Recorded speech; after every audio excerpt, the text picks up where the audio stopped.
정기국회 회기내 예산안 처리가 불발됐습니다.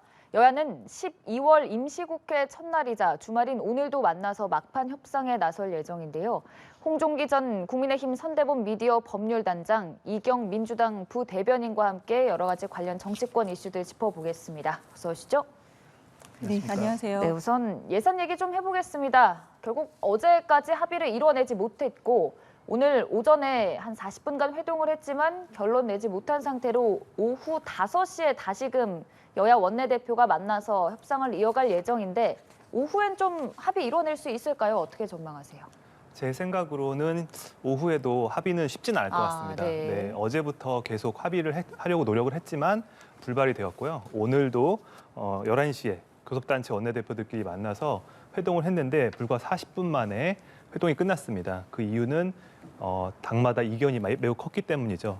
그래서 주요 이견으로는 일단 가장 큰 게 법인세 최고 세율 인하, 그게 국민의힘이 주장하는 겁니다.가 있었고, 또 하나는 민주당이 주장하는 부부가정 기초연금 20% 감액 폐지, 그리고 또 하나가 지역화폐 예산 7천억 부활, 그 마지막이 행안부에 있는 경찰국 예산을 전액 삭감하는 민주당 안인데요. 이 부분에 대해서 협의가 이루어지지 않기 때문에 현재 예산안이 처리가 되지 않고 있습니다. 그리고 민주당은 내일 11일 2시에 이상민 장관 해임안을 처리하겠다고 하는데요. 그때 예산안도 같이 처리했으면 좋겠다는 그런 여론들이 있는데 이게 쉽지는 않을 것 같습니다. 왜냐하면 일단 이 해임안은 그 보고 후에 24시간에서 72시간 내에 처리가 안 되면 자동으로 폐기가 되기 때문에 내일 민주당은 반드시 이걸 처리하려고 할 것이고, 지금 이 많은 이견들 조금 아까 말씀드린 특히 법인세 관련된 이런 이견들이 있는 상황에서 국민의힘이 쉽게 합의하기는 쉽지 않은 상황입니다. 특히 이 법인세의 경우에 좀 문제가 있는데 미국은 최근에 35%에서 21%로 법인세를 인하를 했습니다. 그 이유가 많은 외국 기업들을 데려오고 또 고용 증대, 투자 확대 그런 것들이지요. 근데 이제 민주당에서는 소수의 대기업에게만 큰 이익을 주는 것으로서 그 돈이 다 대기업에게 간다, 이런 주장으로 법인세 최고 세율 인하를 반대하고 계신데요. 사실 그 돈이 전부 아무리 이익이 많이 남아도 그 주주나 회사가 다 가져갈 수 있는 것이 아닙니다. 만약에 주주에게 배당을 한다면 그 주주는 법인세보다 더 많은, 더 높은 세율의 배당 소득세를 내고 가지고 가는 것이고요. 회사는 그 돈을 가지고 다시 재투자를 하고 또 고용도 촉진시키고 함으로써 또 새로운 이익을 만들기 위해서 노력하는 것입니다. 예를 들어서 반도체 라인 하나 깔려면 수십조가 필요한데요. 삼성이든 각종 회사들이 큰 돈을 번다 해서 그것이 모두 주주에 가는 것이 아니고 그 재투자와 고용에 쓰이는 것이기 때문에 이 법인세 인하는 좀 반드시 필요하다고 생각이 됩니다. 네, 결국 이 예산에 있어서 일명 윤석열표 예산, 이재명표 예산을 둘러싸고 여야가 좀 합의를 이뤄내지 못하는 부분과 함께 이상민 장관 해임 건의안 카드를 두고도 계속 대치가 이어지는 상황인데요. 민주당이 생각하기에 지금 가장 크게 주장하고 있는 입장이 뭘까요? 이상민 장관의 해임 건의안 같은 경우는 여론조사에서도 파면해야 된다가 상당히 높게 나오고 있습니다. 60% 가까이 나오게 있고요. 지금 12구 참사에 대해서 정부 책임이 70% 넘게 책임이 있다라고 얘기가 나오는 것입니다. 근데 이상민 장관의 해임 건의안이 마치 지금 우리 앵커님의 말씀을 들었을 때, 그걸 다른 언론을 봤을 때 민주당이 이것을 무슨 카드로 사용한 것 같이 보여지는데 절대 그것이 아닙니다. 예산안을 협상을 하고 협상이 잘 되면은 국민의힘에서는 이상민 장관 해임 건의안 같은 경우는 이것을 뒤로 미루자라는 것입니다. 그럼 민주당 입장에서는 좋다, 뒤로 미룰 수 있다라고 이미 얘기를 한 바가 있습니다. 그런데 지금 이번에 예산안에 대해서도 민주당이 이재명표 예산이라고 하는데 그런 거 전혀 없습니다. 솔직히 정부 예산이 좀 많이 확대돼서 온 게 있습니다. 거기에서 0.8%만 우리 감액을 해서 진짜 민생 예산으로 좀 쓰자라는 것이 민주당이 얘기하는 것입니다. 이것이 뭐가 그렇게 무리가 있는 주장입니까? 그리고 조금 전에 그 법인세도 말씀을 해주셨는데요. 네, 맞습니다. 우리나라 법인이 84만 개가 있습니다. 그런데 국민의힘과 정부가 주장하는 법인세를 좀 깎아주자, 인하해주자라는 대상은요, 100여 곳밖에 되지가 않습니다. 그런데 민주당이 이 부분에 대해서 법인세를 더 많이 내게 하자라는 것이 아닙니다.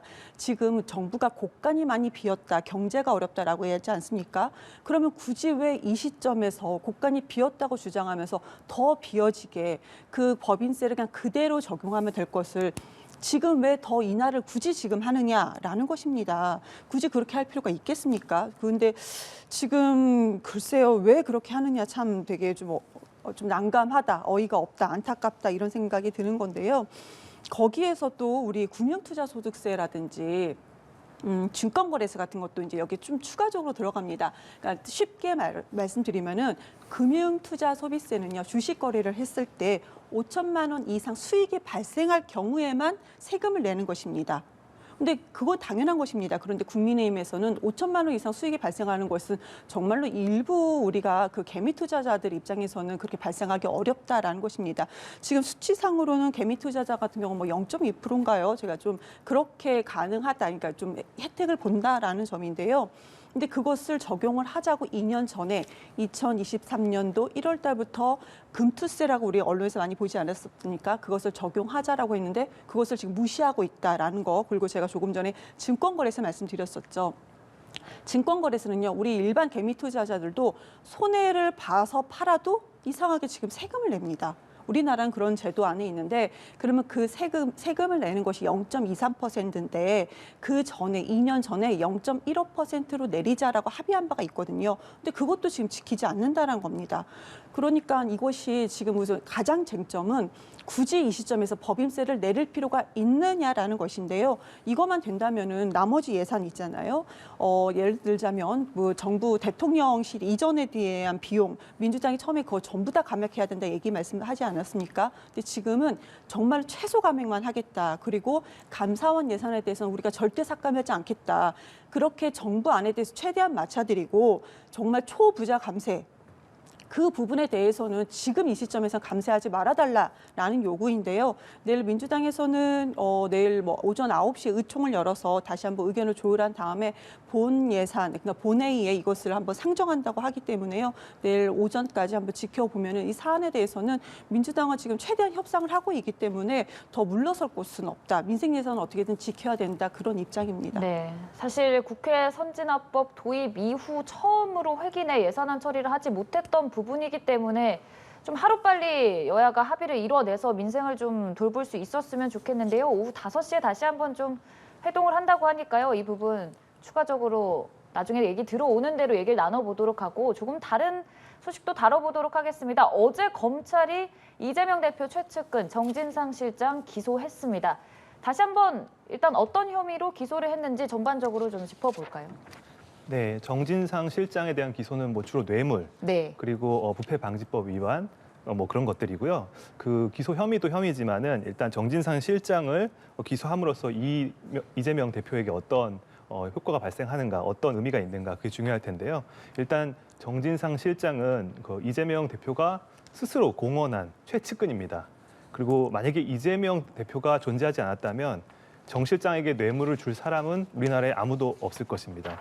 그 정 실장은 어떤 독자적인 입지나 세력이 있는 분이 아닙니다. 원래 이재명 변호사 사무실에 사무장으로 일하시다가 이재명 대표께서 시장 그리고 도지사, 지금 당대표에 이르기까지 이렇게 정치적으로 성공을 하시면서 그와 함께 계속 이제 본인도 입지를 강화하신 분인데요. 이 정진상 형사 재판에서 공모 관계가 적시되지 않았다라는 뭐 뉴스가 있던데 그건 별 의미가 없는 겁니다. 적시가 되지 않았다고 해서 공범이 없다는 뜻은 아니고요. 네. 네, 나중에 만약에 이재명 대표가 만약 기소가 된다면 거기에는 뭐 적시가 될 것입니다. 누구와 어떻게 했다 이런 뜻이. 그리고 지금 남욱 그리고 김만배 또 정진상 이 실장 재판에서도 그렇고 이 모든 재판과 수사 과정에서 그 증거와 진술이 전부 이재명 대표님을 가리키고 있습니다. 이런 상황에서 만약에 검찰이 수사를 하지 않는다. 이런다면 오히려 검사가 직무를 유기하는 것이겠죠. 그래서 지금 상황에서 다음에 또 질문이 있으시겠지만은 이재명 대표께서 뭐 각종 정치적인 수사를 통해 정치적인 그러니까 레토릭을 통해서 이게 정치적 목적을 가진 수사고 탈탈 털어도 뭐 나는 뭐 부담될 게 없다라고 말씀하시는 거는 상당히 좀 말이 안 되는, 나중에 다시 말씀드리겠지만 네. 그런 것 같습니다. 그러니까 이 검찰이 정진상 실장을 기소했다고 결정한 이후에 공소장에 이재명 대표와 공모 관계가 적시되어 있느냐 이 부분을 좀 많이 기다렸었는데 확인을 해보면 정 실장의 지위를 이 대표의 정치적 동지 또는 측근으로 표현을 했고요. 앞서 말씀해 주셨다시피 공모관계, 그러니까 공범으로 적시하지는 않았습니다. 그게 크게 의미가 없다는 해석을 해주셨는데 어떻게 좀 분석을 하셨는지요? 네, 맞습니다. 공모관계에 대해서 적시가 전혀 안 되어 있다라는 점입니다. 그런데 문제는 정진상 실장이 그러면 무슨 혐의가 있고 이것이 명확한 것이냐라는 네. 점입니다. 앞서서 진술과 증거가 있다라고 했는데요. 진술이라는 것은 지금까지 저희가 많이 들었던 남욱과 유동규 씨 두 사람의 진술뿐만이 있는 것입니다. 정영학 그 회계사도 중간에 있죠. 정영학 회계사는 구체적으로 이 사안에 그 428억 천화동 화천대유인가요? 그거에 대해서 1호에 대해서 뭐 주겠다라고 했던 부분에 대해서 본인은 모른다라는 점입니다. 근데 더 우리가 좀 진술을 좀 봐야 되는 것이 지금까지 남욱이 모두 다 얘기했던 것은 나는 김만배로부터 들었다라는 것입니다. 그런데 법정에서 김만배 측 변호사가 남욱 그 씨한테 이제 질문을 하고 법정에서 김만배 측에서 얘기하는 것에 따르면은 남욱이 내가 김만배한테 들었다라는 것이 다 정반대로 돼요. 지금 얘기가 나오고 있습니다. 그러니까 정말로 이 진술조차도 남욱이 들었는 것이 확실한 것이냐, 이 들었다는 것이 왜 최근과 다르게 지금 이제 와서냐라는 점, 그리고 그쪽에서 얘기를 하는 것이 그때 당시에는 대통령이 이재명 그 이제 후보가 대통령이 될 거라고 생각해서 우리가 좀 함구하고 있었는데 되지 않아서 이제 얘기한다라는 건데요.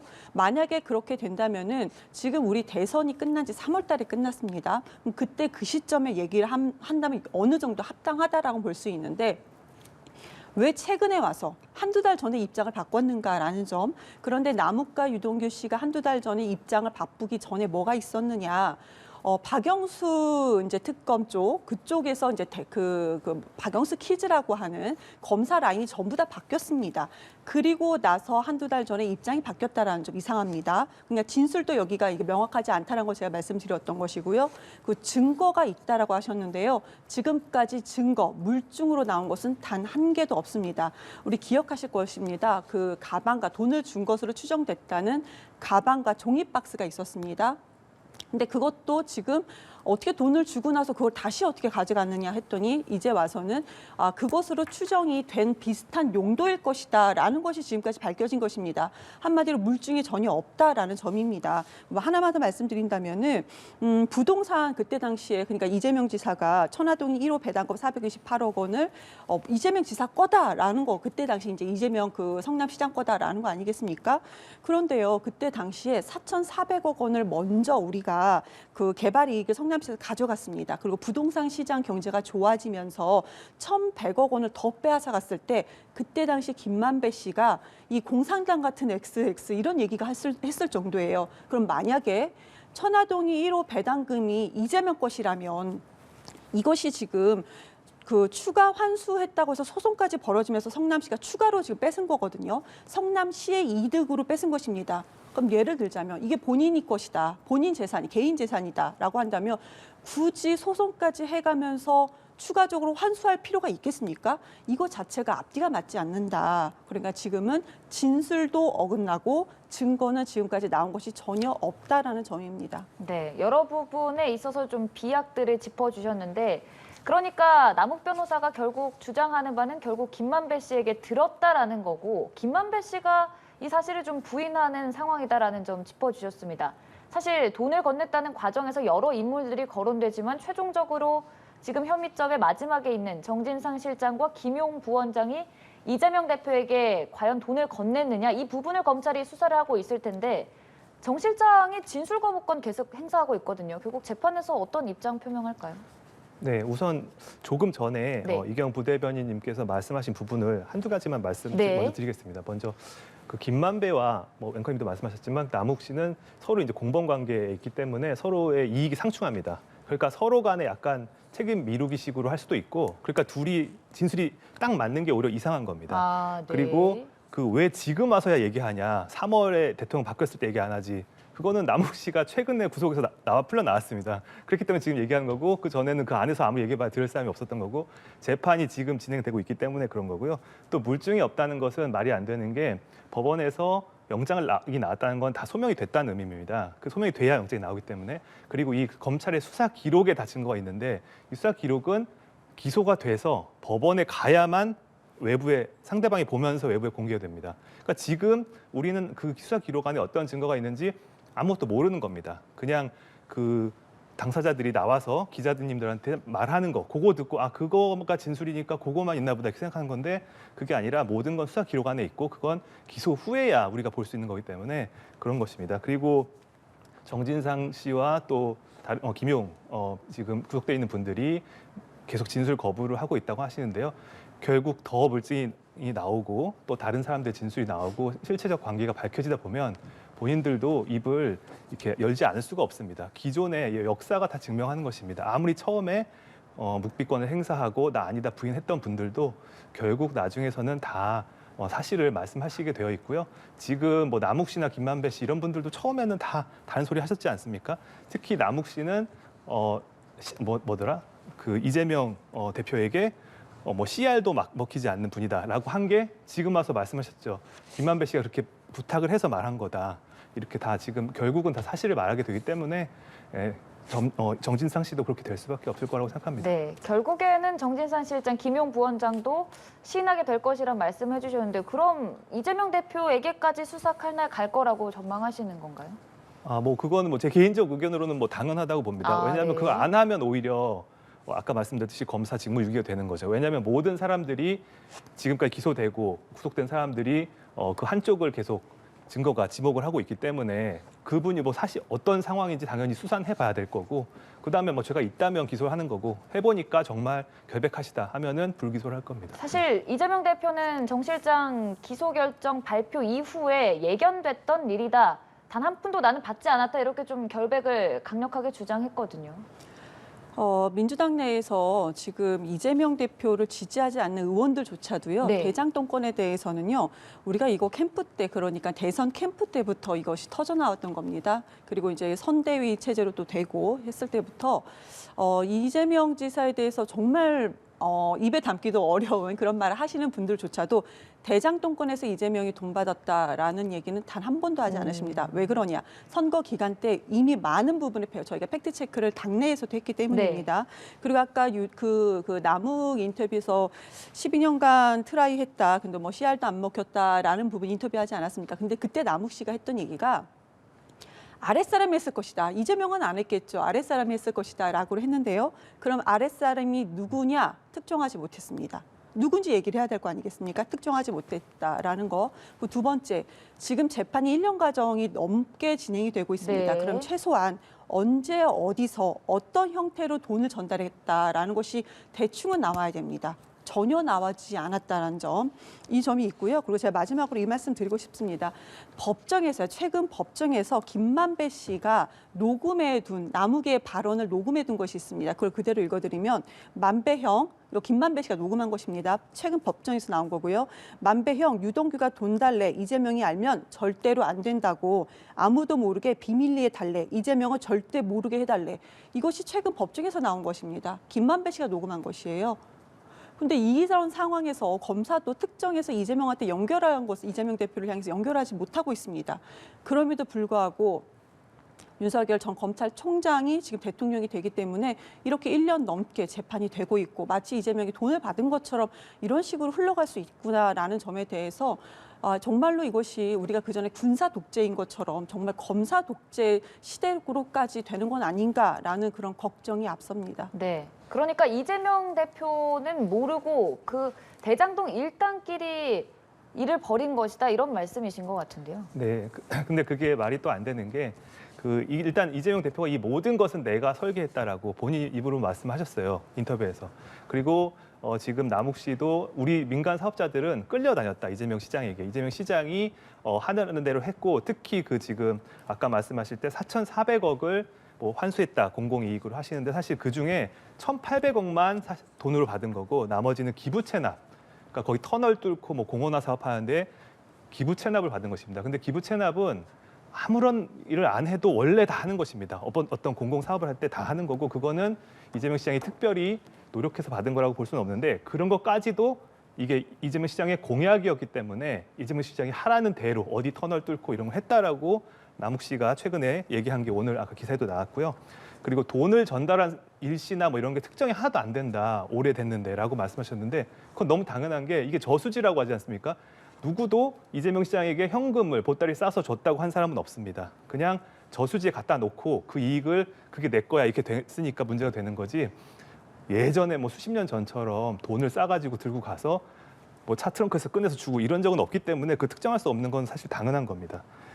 뭐 이런 상황이니까요. 뭐 만약에 이 연결되는지 안 되는지는 뭐 수사해 보면 나올 겁니다. 네. 제가 짧게 말씀드릴게요. 기부 체납 형태라고 했는데요. 맞아요. 지금 우리가 국토교통부 고시 기준으로는 기부 체납 형태가 8%, 그러니까 공사 전체 내역에서 8%인데 그것이 훨씬 넘어갔다라는 점인 거고요. 그러니까 개발 구역 내에서 보통 기부 체납을 합니다. 이 환수 금액이 5,200억 원입니다. 근데 우리가 가장 많이 들었던 5,503억 원 있잖아요. 이것은 개발 구역 외에서 추가적으로 받은 것을 추가적으로 환수하는 것이다라는 말씀을 드려야 될 것 같아요. 그러니까 이것이 기부 체납 형태에서 받은 게 없다라는 것은 정말 팩트를 죄송합니다. 팩트가 정확하지 않고 모르시고 하시는 말씀 같으십니다. 네, 참 여야 공방이 엇갈리고 있는데요. 또 다른 대치 벌어지는 부분도 얘기해 보겠습니다. 검찰이 서해 공무원 피격 사건과 관련해서 서훈 전 국가안보실장도 기소했습니다. 사실 문정부 고위 라인 인사에 대한 검찰의 기소 조치가 처음이기 때문에 더더욱 좀 말이 많이 나오는 것 같은데 민주당 내 분위기 어떤지 먼저 짚어볼까요? 우선은 지금 그러니까 그 서해 공무원이 그 피격을 당하신 분께서 월북을 했느냐 안 했느냐는 직접 눈으로 볼 수 없는 거기 때문에 여러 정보, 특히 SI 첩보 등을 기준으로 해서 월북으로 우리가 판단을 한다라는 것입니다. 그런데 그 정보가 지금 정부 기관이 다 있습니다. 그리고 정부에서 이것을 지금 그러니까 그 팩트가 그대로 있는 상황에서 입장만 바뀐 거기 때문에 그럼 만약에 월북이 아니다라는 부분에 대해서 그럼 월북이 무엇을 근거로 월북이 아니다라고 하는지 얘기를 해야 되는데 그러지 못했던 점이 있고요.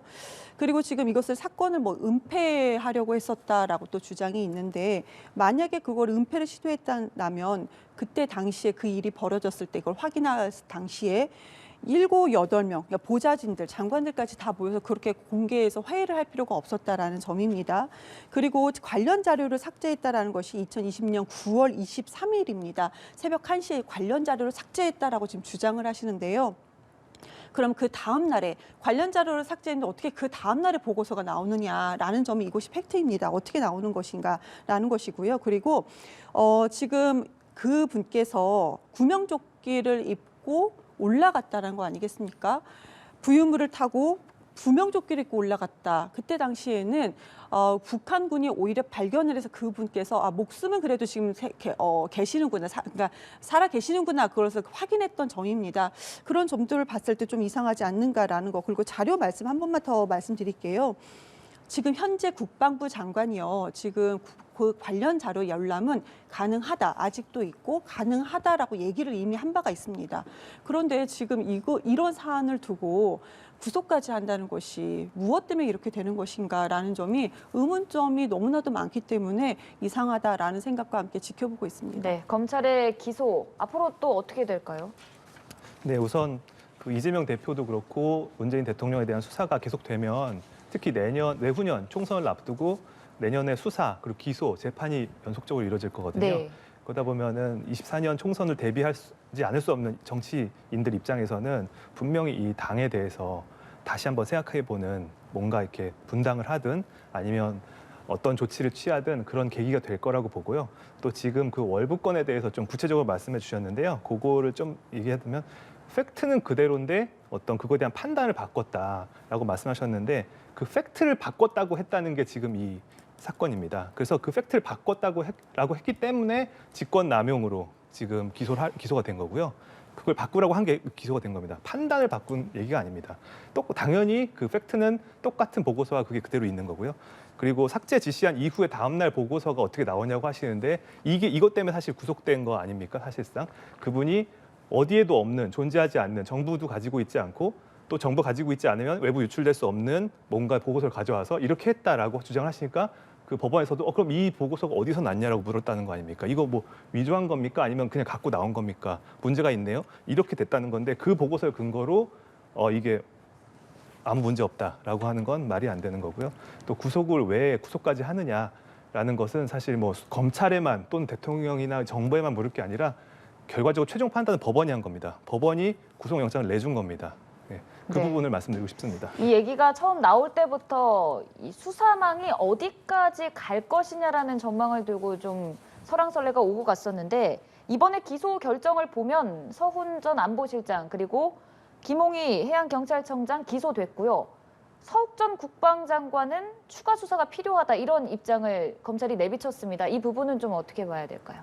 네, 그 뭐 내부적으로 어떤 증거가 있고 어떤 상황이라서 그런지는 제가 뭐 알 수는 없지만 서욱 국방장관은 제가 알기로는 뭐 석방된 것 같습니다. 네. 그러니까 검찰이 그 부분은 추가로 보완해서 뭐 다시 구속을 하든 구속 안 된 상태에서 뭐 수사를 하든 보완을 하겠다 그런 의미인 것 같습니다. 네, 서욱 전 장관은 구속 적부심으로 석방된 이후에 좀 추가 수사가 필요하다는 입장 정도이지 않을까. 이 수사망이 어디까지 올라갈 것이냐 이런 부분에 대한 답변을 해주셨는데 어떻게 생각하세요? 언론에서 이미 많이 예측을 하고 있죠. 이 건에 대해서는 최종적으로 이제 문재인 전 대통령이고 아까 우리가 정진사 실장 관련해서 얘기했던 부분 그것은 이재명 민주당 당대표를 향해 있구나라는 점입니다. 그것은 그렇게 보이는 것 같습니다. 그런 게 맞는 것 같고요. 그런데 아까 그 자료 삭제 부분에서 제가 팩트를 하나 좀 말씀을 네. 드려야 될 것 같아요. 자꾸 막 팩트 해가지고 약간 죄송한데요. 우선은 2022년 10월 25일이었습니다. 그때 국회 국방위원 국정감사 과정에서 이종석 국방부 장관이 뭐라고 했냐면은 이 사건 관련 첩보 원본이 존재하고 현재도 열람이 가능하다라고 이미 답변을 했습니다. 윤석열 정부의 국방부 장관이 그렇게 답변을 했습니다. 그러니까 자료는 남아 있다라는 점입니다. 그리고 월북했다고 이것을 왜 은폐하려고 했느냐라는 것인데요. 그러면은 그때 당시에 상황을 보시면은 우리나라 공무원이 월북까지 했는데 북한에서 이분에 대해서 입에 담지 못하게끔 뭔가 피해를 줬다라는 것입니다. 이것이 북한한테는 오히려 더 안 좋은 모습입니다. 그렇지 않습니까? 그런데 이것을 우리가 굳이 두둔할 필요가 있겠느냐? 그러니까 그분이 이제 월북자가 아니다라고 우리가 얘기할 필요가 없다라는 것입니다. 오히려 월북했음에도 불구하고 북한군이 그렇게 했다라는 것은 북한이 훨씬 더 이것을 잘못했다라는 것이거든요. 제가 왜 이 말씀을 드리냐면 그때 당시에 그러니까 그 문재인 정부 당시 북한과 뭔가 잘해보려고 했는데 북한의 눈치를 봐서 그렇게 얘기했다는 것인데요. 이 부분에 대해서 오히려 북한이 더 못했다, 잘못했다라는 것을 우리가 얘기를 했던 것입니다. 그것도 그 정보의 근거에서 정확하게 말씀을 드렸다라는 점입니다. 그렇기 때문에 지금은 왜 이렇게까지 그러니까 대통령만 바뀌었을 뿐인데 왜 이렇게까지 나라가 이렇게 돌아가느냐, 국정 운영이 왜 이렇게까지 되느냐라는 부분에 대해서는 다시 좀 참으로 좀 답답한 마음입니다. 네. 사실 확인을 좀 하나하나 해주셨는데요. 네. 근데 지금 마지막 하신 말씀은 사실 이해하기 좀 어려운 부분이었습니다. 왜냐하면 월북을 했는데 월북자인데 북한이 그거를 그렇게 살해하고 소각했으니까 북한이 더 나쁜 거니까 우리는 뭐 그래서 월북했다 한 거다. 이게 사실 말이 되는지 무슨 말씀이신지 잘 모르겠고요. 그래서 네. 월북했다라고 네. 말씀드린 건 아니고요. 네네. 그때 당시 국민의힘과 정부 측에서 뭐라고 했냐면은 민주당이 북한의 눈치를 봤다. 이렇게 얘기를 했거든요. 그러니까 눈치 봤으면 네. 굳이 그렇게까지 말할 필요 있었겠느냐. 그것을 좀 설명을 드린 것입니다. 네, 네, 알겠습니다. 네. 네.